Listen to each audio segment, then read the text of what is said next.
2008 Mini Cooper, cylinder 4 misfire. Injector is firing. Injector has been changed.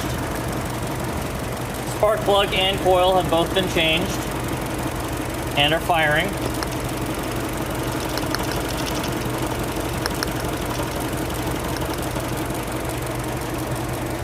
Has 205 psi of compression and a 13% leak down. Why is it misfiring?